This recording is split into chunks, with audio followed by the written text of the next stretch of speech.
Pada kesempatan ini kita akan bicara tentang mengembangkan karunia Allah.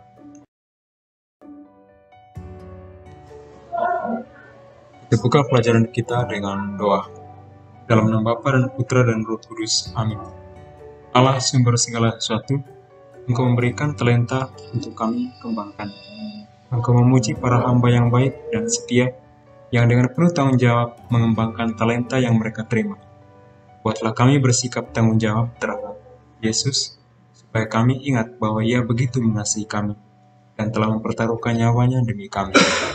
Semoga kami selalu penuh tanggung jawab terhadap panggilan kami sebagai orang beriman, dan perantaraan Kristus Tuhan kami. Amin.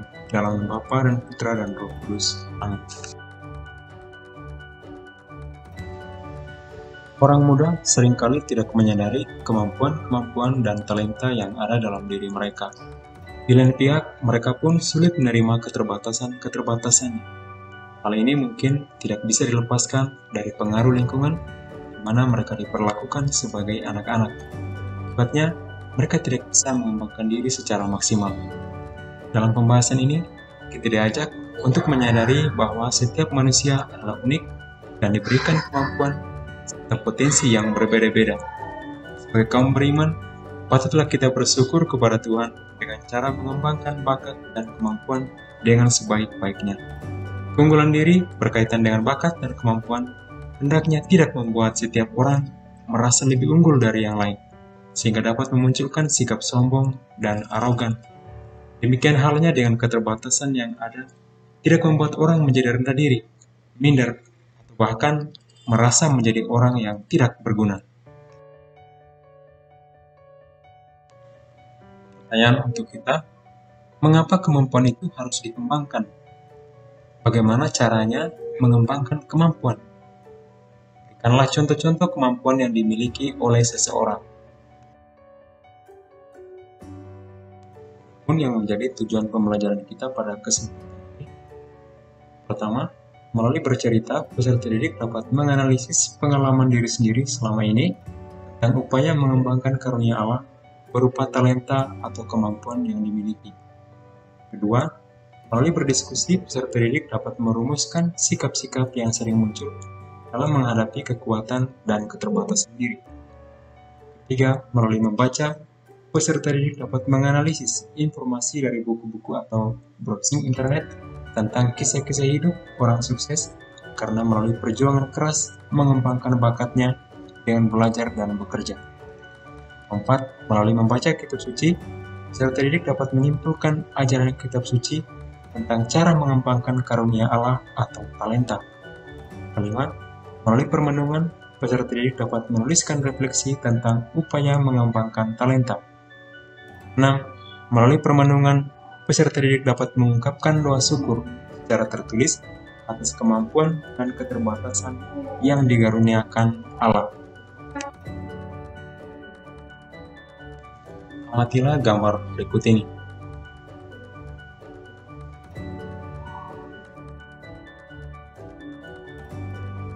Mari kita membaca dan menyimak cerita berikut. Nama Irene Karisma Sukandar mungkin asing dengan kita, tapi nama ini sudah sering banget jadi korban perbincangan di dunia catur junior tingkat internasional.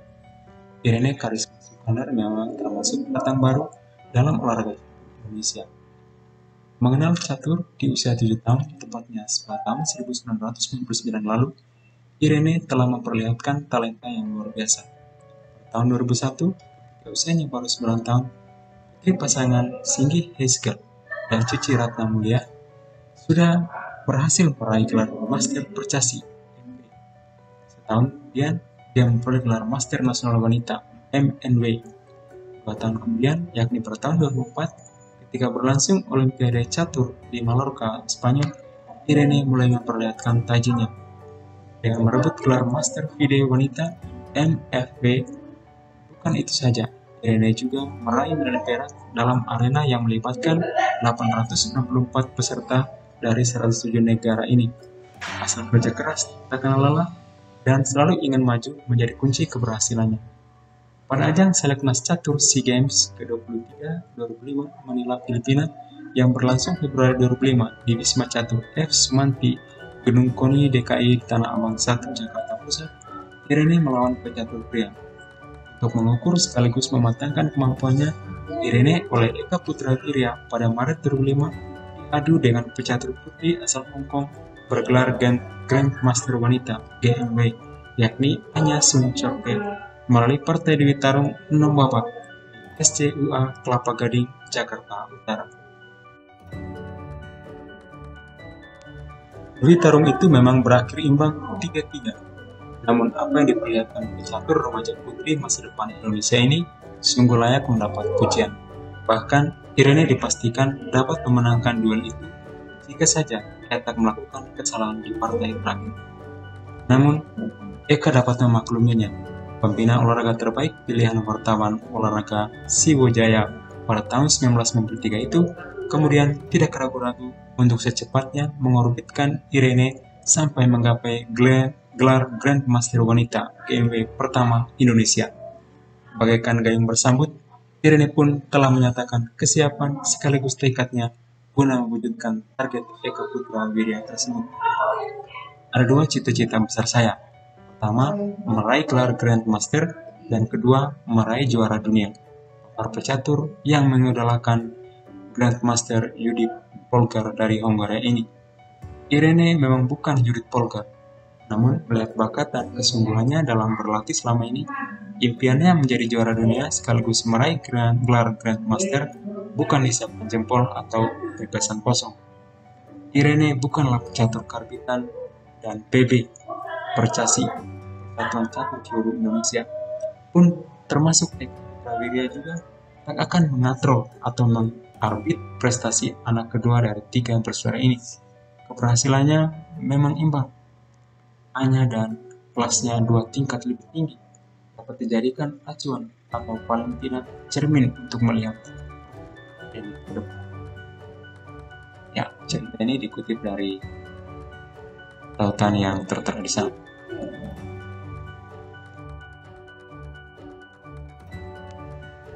Setelah membaca dan mendengar cerita tadi, jawablah pertanyaan-pertanyaan berikut di buku kerja adik-adik sekalian. Apa yang terpikir olehmu saat melihat gambar dan cerita tadi? Bayangkan gambar dan tokoh adalah dirimu. Kira-kira piala itu lambang sukses kalian dalam bidang apa? Atau menjadi Grandmaster dalam bidang apa? Apa yang telah kalian lakukan sehingga bisa mencapainya? Siapa saja yang berperan dalam mencapai sukses tersebut? Lihatlah tabel berikut. Tulislah potensi-potensi yang ada dalam diri kalian, entah menyangkut kekuatan maupun keterbatasan, baik menyangkut fisik, bakat, kemampuan, materi, ekonomi, sifat, dan yang lainnya, serta bidang yang dapat menjadi peluang meraih sukses, kekuatan, dan keterbatasan adik-adik sekalian.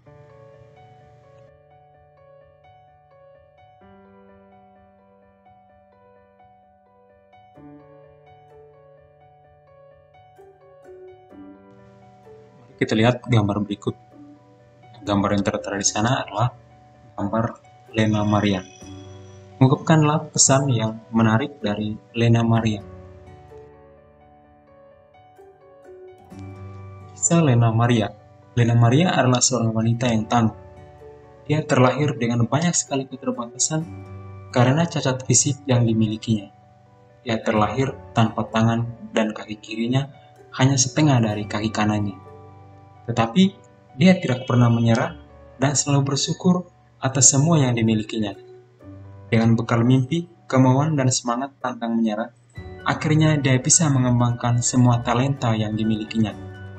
Dia bisa meraih kesuksesan walaupun dengan kondisi fisik yang terbatas.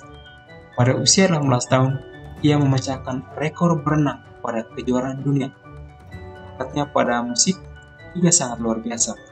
Ia sekarang menjadi seorang penyanyi profesional.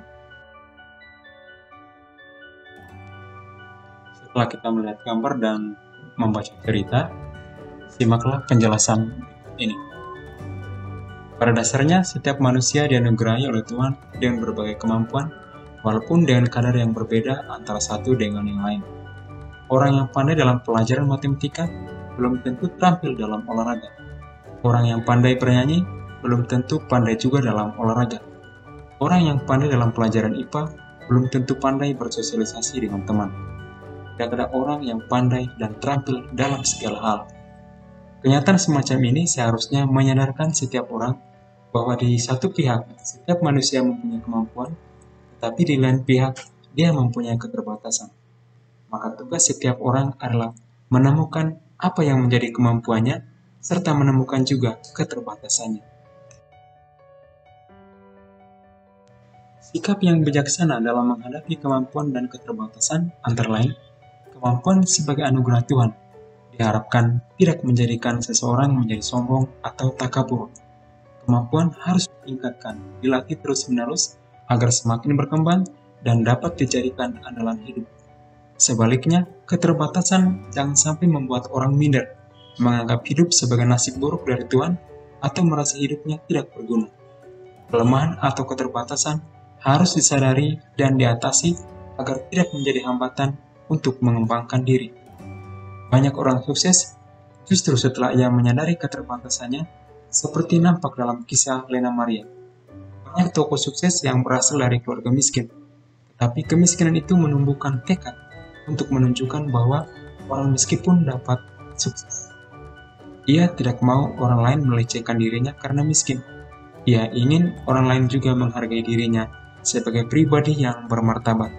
Itulah sebabnya dia belajar dengan keras dan meraih prestasi yang gemilang.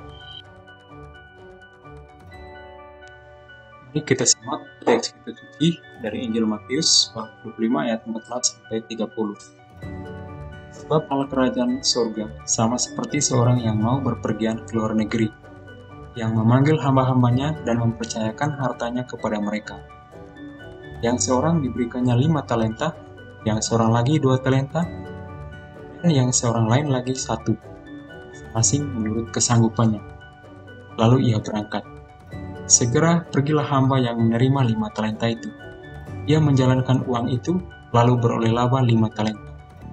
Hamba yang menerima 2 talenta itu pun berbuat demikian juga, dan berlaba 2 talenta. Tetapi hamba yang menerima 1 talenta itu pergi dan menggali lubang di dalam tanah, lalu menyembunyikan uang tuannya.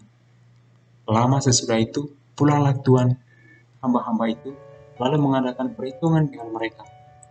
Hamba yang menerima 5 talenta itu datang, dan ia membawa laba 5 talenta. Tanya, Tuan, 5 talenta Tuan percayakan kepadaku. Lihat, aku telah beroleh laba 5 talenta. Maka kata tuannya itu kepadanya, baik sekali perbuatanmu itu, hai hambaku yang baik dan setia. Engkau telah setia dalam perkara kecil. Aku akan memberikan kepadamu tanggung jawab dalam perkara yang besar. Masuklah dan turutlah dalam kebahagiaan Tuanmu. Lalu datanglah hamba yang menerima 2 talenta itu, katanya, Tuan, 2 talenta Tuan percayakan kepadaku. Lihat, aku telah beroleh laba 2 talenta. Maka kata tuannya itu kepadanya, baik sekali perbuatanmu itu, hai hambaku yang baik dan setia. Engkau telah setia memikul tanggung jawab dalam perkara yang kecil. Aku akan memberikan kepadamu tanggung jawab dalam perkara yang besar. Masuklah dan turutlah dalam kebahagiaan Tuanmu. Kini datanglah juga hamba yang menerima 1 talenta itu dan berkata, Tuan, aku tahu bahwa Tuan adalah manusia yang kejam, yang menuai di tempat di mana Tuhan tidak menabur, dan yang memungut dari tempat di mana Tuhan tidak menanam. Karena itu, aku takut dan pergi menyembunyikan talenta Tuhan itu di dalam tanah. Ini, terimalah kepunyaan Tuhan. Maka jawab tuannya itu, hai kamu hamba yang jahat dan malas. Jadi kamu sudah tahu bahwa aku menuai di tempat di mana aku tidak menabur, dan memungut dari tempat di mana aku tidak menanam. Karena itu, sudahlah seharusnya uangku itu kau berikan kepada orang yang menjalankan uang, supaya sekali si kembaliku, aku menerima serta dengan bunganya. Sebab itu, ambillah talenta itu daripadanya, dan berikanlah kepada orang yang mempunyai 10 talenta itu. Karena setiap orang yang mempunyai kepadanya akan diberi, sehingga ia berkelimpahan. Tetapi siapa yang tidak mempunyai, apapun juga yang ada padanya akan diambil daripadanya. dan campakkanlah hamba yang tidak berguna itu ke dalam kegelapan yang paling gelap. Di sanalah akan terdapat ratap dan kertak. Demikianlah Injil Tuhan. Terpujilah Kristus. Setelah mendengar bacaan Injil ini, pertanyaan untuk Anda, rumuskanlah pesan yang tersirat dari kutipan kitab suci tersebut.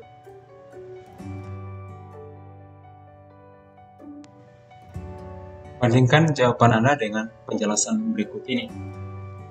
Yesus memberikan gambaran seorang tuan yang memberikan talenta kepada hamba-hambanya. Ia pun menindak tegas kepada seorang hamba yang tidak mau mengembangkan talenta dan hanya memendamnya ke dalam tanah. Setiap orang diberi talenta oleh Tuhan. Mereka harus mengembangkan dan menggunakan talenta itu sebagaimana mestinya. Mengembangkan talenta sebagaimana mestinya adalah panggilan dan tuntutan orang beriman Kristiani. Kita harus mengembangkan bakat yang kita miliki karena Tuhan telah memberikan talenta kepada manusia ciptaannya sesuai dengan kemampuan yang dimiliki manusia masing-masing. Kita harus seperti hamba yang pertama dan hamba yang kedua yang mengembangkan talenta yang mereka punya dengan baik. Kita tidak boleh mencontoh hamba yang ketiga yang hanya mengubur talentanya tanpa berusaha untuk mengembangkannya. Allah akan sedih dan kecewa karena kita hanya memendam bakat yang kita miliki. Terlebih, kita merasa iri hati terhadap kemampuan yang orang lain miliki. Allah memberikan masing-masing talenta kepada umatnya, dan talenta itu harus kita syukuri serta kita kembangkan. Sebagai bahan refleksi, saya minta adik-adik sekalian untuk masuk dalam suasana hening. Kalian diminta merumuskan gagasan-gagasan penting yang diperoleh dalam pelajaran ini, serta merumuskan niat atau sikap yang akan dilakukan atau dikembangkan. Masih dalam suasana hening, kalian diajak untuk berefleksi dengan menyimak kisah berikut. Kisah pensil. Pada awal mula, pencipta pensil berbicara kepada pensil dengan mengatakan, "Ada 5 hal yang harus kamu ketahui sebelum aku mengirimmu ke dunia. Ingatlah itu selalu, dan kamu akan menjadi pensil terbaik sesuai potensimu. Pertama, kamu akan mampu melakukan banyak hal besar, tetapi hanya jika Anda membolehkan dirimu dipegang oleh tangan seseorang. Kedua, kamu akan mengalami peruncingan yang menyakitkan dari waktu ke waktu. Tetapi hal ini dipersyaratkan jika Anda ingin menjadi sebuah pensil yang lebih baik. 3. Kamu memiliki kemampuan untuk mengoreksi kesalahan apapun yang Anda perbuat. 4. Bagian terpenting akan selalu berupa apa yang berada di dalam. 5. Betapapun kondisinya, kamu harus terus menulis. Kamu harus selalu meninggalkan sesuatu tanda yang jelas. Terbaca betapapun sulitnya situasi. Sang pensil mengerti, berjanji untuk mengingat, dan pergi ke dalam kotak. Ia benar-benar memahami maksud penciptanya. Sekarang, tempatkan dirimu pada posisi pensil.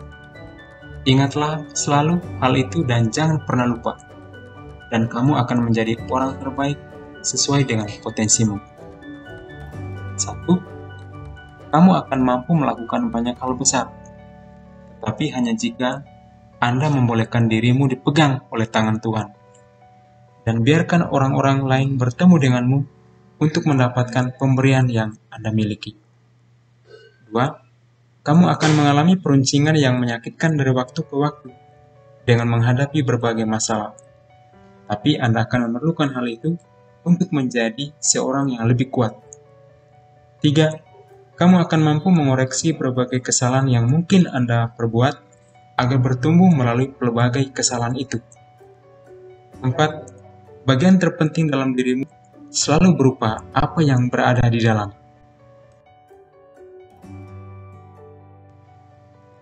5. Pada permukaan apapun yang kamu jalani, kamu harus meninggalkan tandamu. Betapapun situasinya, Kamu harus terus mengabdi Tuhan dalam segala hal. Tiap orang ibarat sebuah pensil. Ia diciptakan oleh pencipta untuk suatu maksud yang unik dan spesial. Seperti ini pernah dikatakan Mother Teresa dalam wawancara dengan Edward Desmond dari majalah Time tahun 1990. Saya hanya pensil kecil di tangan Tuhan. Dia yang berpikir, dia yang menulis. Pensil itu tidak bisa apa-apa. Ia hanya digunakan. Saya merasa Tuhan ingin memperlihatkan kebesarannya dengan menggunakan ketiadaan. Dengan pengertian dan usaha terus mengingat, marilah kita maju terus dalam hidup kita di bumi ini dengan memiliki sebuah tujuan yang bermakna dalam hati kita dan suatu hubungan dengan Tuhan tiap hari. Anda diciptakan untuk melakukan hal-hal yang besar.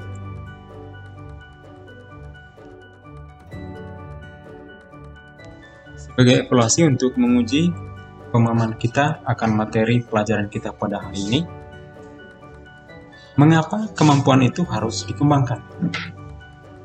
Bagaimana caranya mengembangkan kemampuan? Berikanlah contoh-contoh kemampuan yang dimiliki oleh seseorang. Untuk PR atau tugas, soal, buatlah doa syukur secara tertulis sebagai ungkapan rasa syukur atas kemampuan dan keterbatasan yang dianugerahkan Allah kepada diri Anda.